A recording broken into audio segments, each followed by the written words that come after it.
সবাইকে cooking for চ্যানেলে স্বাগত জানাচ্ছি। আজকের পর্বে আমি আপনাদেরকে রসমালাই পিঠা করে দেখাবো। খেতে খুব সুস্বাদু এই পিঠাটা বানানো অনেক বেশি সহজ। চলুন দেখে নিই কীভাবে আমার আজকের এই সুজি রসমালাই পিঠাটা আমি বানাচ্ছি। যদি আমার ভিডিওটা ভালো লাগে আপনাদের কাছে অনুরোধ থাকবে যে চ্যানেলটিকে সাবস্ক্রাইব করে পাশে থাকা বেল বাটনটি প্রেস করে রাখবেন, সেই সাথে ভিডিওতে একটা লাইক দিয়ে দিবেন। প্রথমে আমরা ক্যারামেল তৈরি করব, তাই চুলার একদম লো হিটে আমি 1/4 কাপ চিনি দিয়ে দিচ্ছি।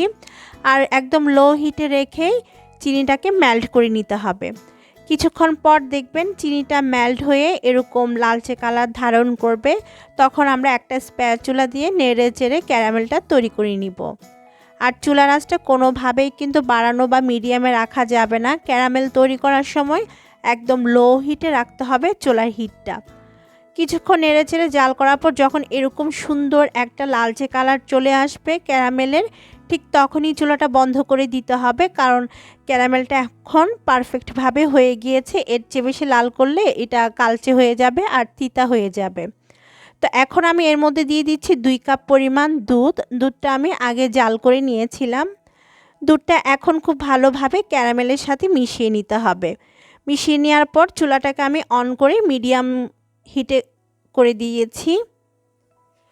এখন মিডিয়াম হিটে রেখে আমরা দুধটাকে জাল করে বলক তুলে নিব। তার আগে আমি এর মধ্যে দিয়ে দিচ্ছি 1/4 কাপ পরিমাণ পাউডার দুধ আর 1 টেবিল চামচ পরিমাণ চিনি। চিনিটা আপনারা নিজেদের স্বাদ বুঝে দিবেন, যে যেমনটা মিষ্টি পছন্দ করেন। সেই সাথে খাবারের ব্যালেন্সটা যেন ঠিক থাকে তার জন্য 1 চিমটি লবণ দিয়ে দিচ্ছি। এবারে সব কিছুকে ভালোভাবে মিশিয়ে নিতে হবে আর মিডিয়াম হিটে রেখে জাল করে বলক তুলে নিতে হবে।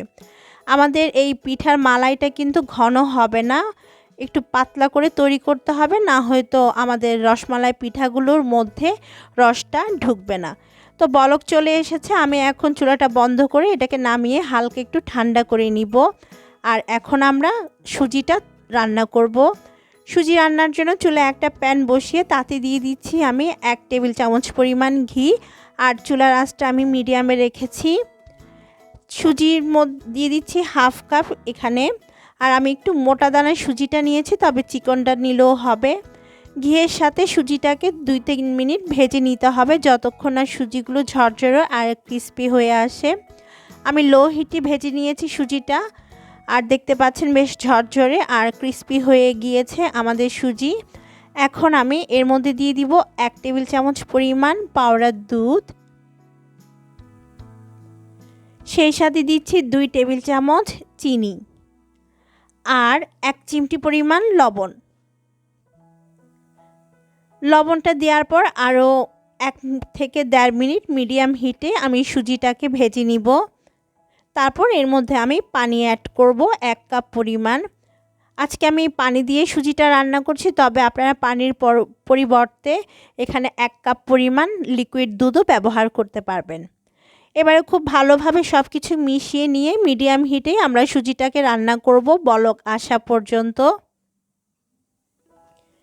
কিছুক্ষণ রান্না করার পর দেখবেন সুজি থেকে বলক আসতে শুরু করবে। ঠিক সেই পর্যায়ে অনবরত নেড়ে চেড়ে সুজিটাকে একদম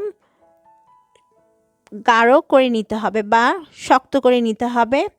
এ পর্যায়ে নাড়াচাড়া বন্ধ করবেন না, যদি বন্ধ করেন তাতে দেখা যাবে যে প্যানের নিচে সুজিটা লেগে পুড়ে যাবে।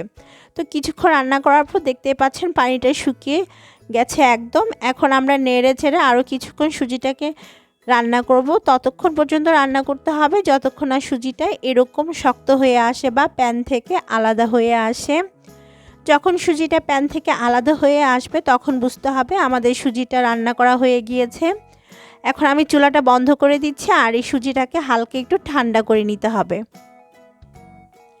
সুজিটা হালকা একটু ঠান্ডা হয়ে গিয়েছে। এখন আমরা খুব ভালোভাবে সুজিটাকে মধ্যে সুজির ডো তৈরি করে নিতে হবে।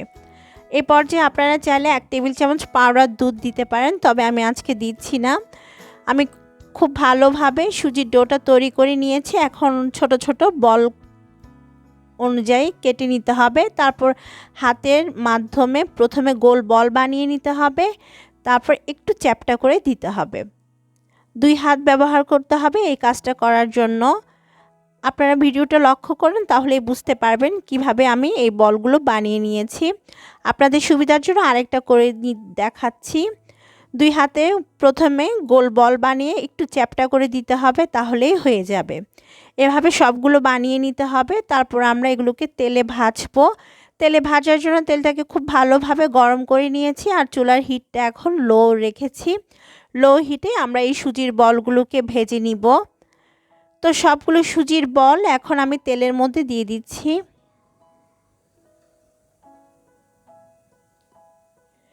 আর এই বলগুলো ভাজার সময় অবশ্যই লো হিটে রাখবেন।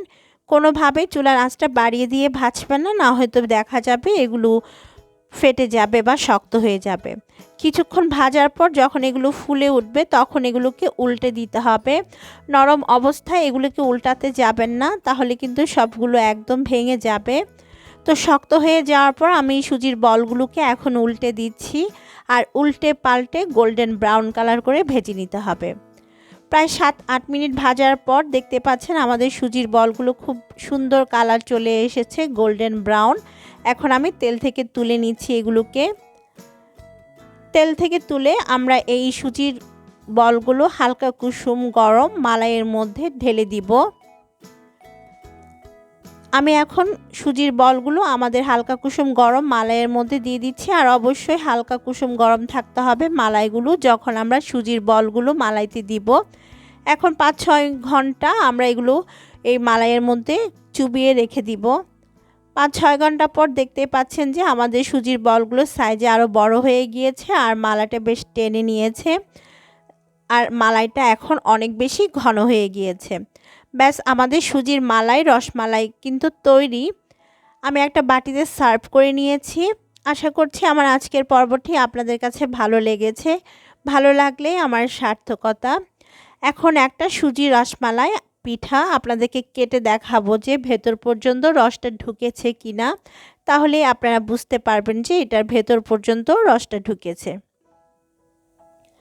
আর এই সিম্পল সহজ রেসিপিগুলো যদি আপনারা পেতে চান তাহলে অবশ্যই আমার চ্যানেলটিকে সাবস্ক্রাইব করে রাখতে পারেন। আল্লাহ হাফেজ।